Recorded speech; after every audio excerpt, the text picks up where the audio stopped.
انتہائی محترم مسلمان ورونو دا رمضان مبارک درېمه جمعه شروع ده تقریبا نن شپاړسم رمضان مبارک دی 1444 هجری محترم په دغه ولسم رمضان مبارک باندې د اسلام او د کفر په منځ کې ډېره لویه معرکه شوې وه چې هغه معرکې ته غزوه بدر ویل شي چونکې دا جنګ هغه جنګ و چې په دې سره د اسلام د شوکت د اسلام د شان او د قوت ابتدا شوې وه او د کفر د ذلت او د رسوایۍ شروع هم د دې جنګ او د دې غزوې او معرکې نه شوې وه اسیم جهاد چې دی په دې سره د اسلام شوکت او شان قایمي په اسلام سره په جهاد سره د مسلمانانو غلبه راځي په جهاد سره د کفر هغه شان او شوکت ختمېږي په جهاد سره د کافرانو دماغونه چې کوم هغه د تکبر او د غرور نشوي د الله د خدای نه د انکار هغه ورنوځي د جهاد په ذریعه سره مظلوم د ظلم نه ازادېږي او د ظالم د ظلم خاتمه کیږي جهاد چې محترم د الله رب الجلال مسلمانانو ته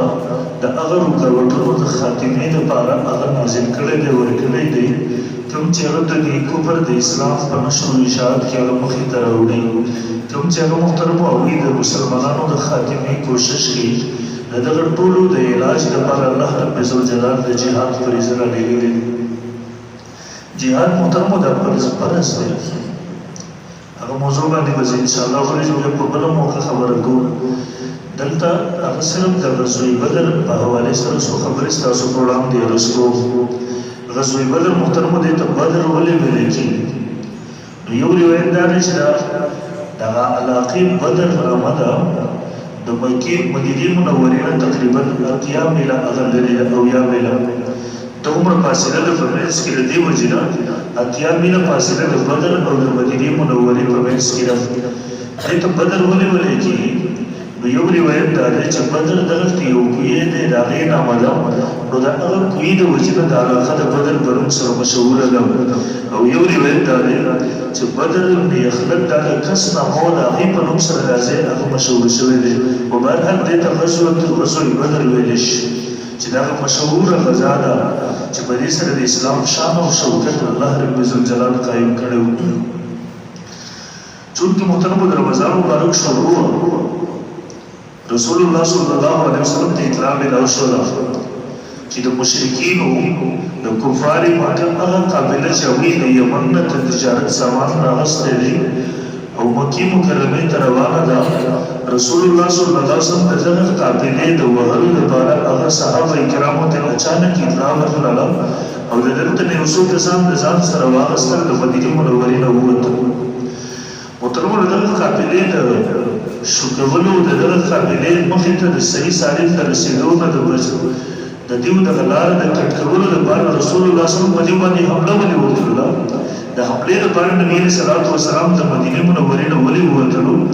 نو محترمو هغې سیرت نګارانو تفصیل سره لیکل کړي دي خو امام اهل سنت شیخ سرفراز خان صفدر صاحب رحمه الله مختلفو کتابونو په حوالې سره چې کومه زبردست خبره نقل کړې ده هغه دا ده شیخ رحمه الله لیکلي دي دې مشرکین مکه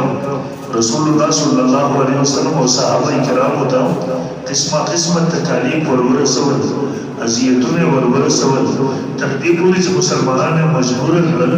دوی د مکې مکرمې نه په هجرت مجبور کړل دیو مکه مکرمه رسول الله صلی الله علیه وسلم پرېښودله صحابه کرامو پرېښودله کلي وطنونه ورنه پاتې شولو خپل خپلوان دوستان رشته داران ورنه پاتې شولو مالونه جایدادونه ورنه پاتې شولو دیو هجرت وکړ مکې مکرمې نه لاړل مدینې منورې ته هلته هم د دې خوښه نه وه چې مسلمانان دې دلته په ارام او سکون سره زندګي تېره کړي د دې وجې نه دوی په دې تکل کې وو چې دوی یو دغسې منصوبه جوړه کړي په مدینه منوره باندې حملاور شي او دلته مسلمانان په څه طریقې سره دوی ختم کړي د دې وجې نه دوی مالونه راجمع کړل او د دوی کومه قافلې شام او یمن ته چې بدلې د تجارت لپاره دوی په دې کې دا قصد وکړو چې زمونږ دا مالونه اصل سلمانو چې کوم اصل پیسې دا به مونږ اخلو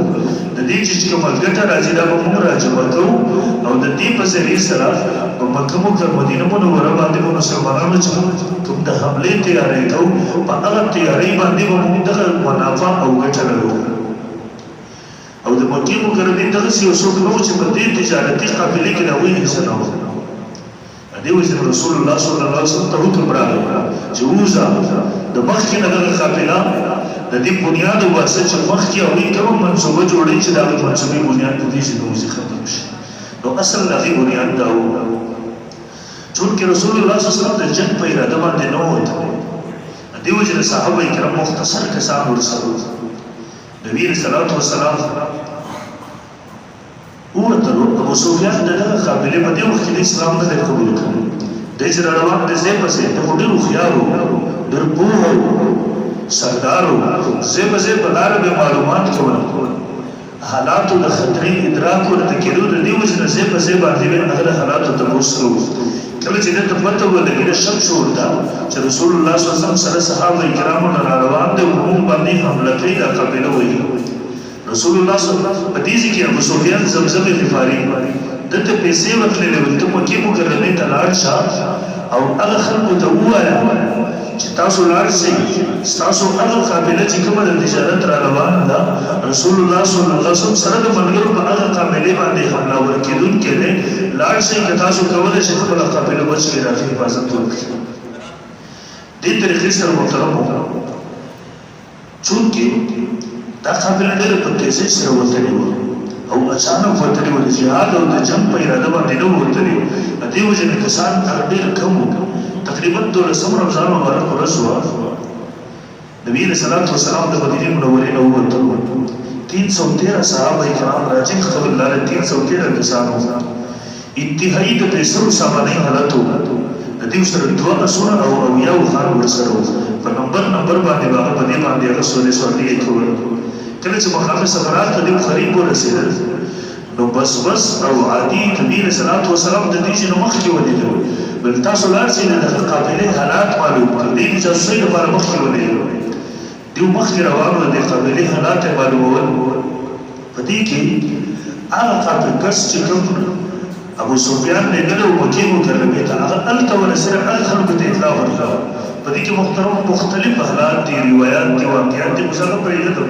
ځکه هغه کسه شروع کوم شاید ترکي کنټرول کې د واقع به بیان نشي دا هلته ورسېدو هغه خلکو ته اطلاع ورکړه په دې کې چې کوم اچانک اعلان وشو سرداران ټول د جنګ لپاره راجمع شو سوا د یو کس یو ابو لهب نه د خپل ځای باندې د ابو جهل رور هغه ته هغه باندې قرضه وه او هغې طاقت نه لرو چې قرضه ورکړي نو هغه پیسې هغه په خپل ځای باندې ډېر تیار وو او دوی په دې کې امیه وو امیه چې د جنګ لپاره نه و تیار د هغې وجه دا وه کله چې رسول الله صلی الله علیه وسلم صحابو هجرت وکړو مدینې منورې ته سعد بن معاذ رضی الله عنه چې دا د مدینې منورې سردار و دا او امیه چې د مکې مکرمې د یو بل سره دوستانه و تعلق په لاره باندې چې کله به تېرېدل د یو بل سره به مېلمانه کېده سعد رضی الله عنه عمرې ته راغلی د طواف لپاره راغلی د ده په کور کې د خپل کور کې امیه پناه ورکړې وه دی ورته ویل مخلوق وګوره چې کله څوک نه وي زه راوځم خطره نه وي چې زه طواف وکړم د غرمې ټایم ته دې راووتم طواف کوي ابو جهل چې په دې باندې نظر ولګېد ده ته وایي امیه دا څوک در سره دی دی ورته دا زما ملګری سعد دی د مدینې منورې هغه ورته وایي دا څنګه په ارام سره لګیا دی دې طواف کوي دی خو زموږ دښمنانو ته پناه ورکړې ده بیا د ده سره خبرې شروع شوې ده ته وایي که د امیه په پناه کې نه ته زما نه واپس راوغورځېد دی ورته جواب ورکړ دلته خو ما ته لاس راوړه مدینې منورې نه بیا موږ ستاسو لاره بنده کړو مخکې به تجارت لپاره به کومه لار باندې شوه یو ډېر ورسره خبرې تېزې شولې دا امیه ده ته وایي سعد ته وایي سعده اواز مو پر جوړ کړو دا زموږ سردار دی چې دا خبرې واورېدې د هغې طبیعت یې خراب شو ورته وایي ته خپل پناه واپس واخله ما د رسول الله صلی الله علیه وسلم نه اورېدلي دي چې امیه به ستاسو په لاس باندې الله ووژني نو چې دا خبره واورېده دی انتهایي بد حالت کې شو او روایتو کې راځي دی په دغسې حالت کې شو قریبه و چې د ده نه واړه بولم دوی بولتلي وو په داسې باندې که دیو ته پته وه چې رسول الله صلی الله علیه وسلم کومه خبره کوي هغه رښتیا یې هغه بالکل غلطه کېدی نه شي دې تپوس کې په کوم ځای کې بس د هغوی د لاسه وتلی کېږي دی ورته وایي که په هر ځای کې خو ما د الله د پیغمبر نه اورېدلی چې امیه به ستاسو په لاس الله وژنو دی چې کور ته راغی ښځې ته دا خبره وکړه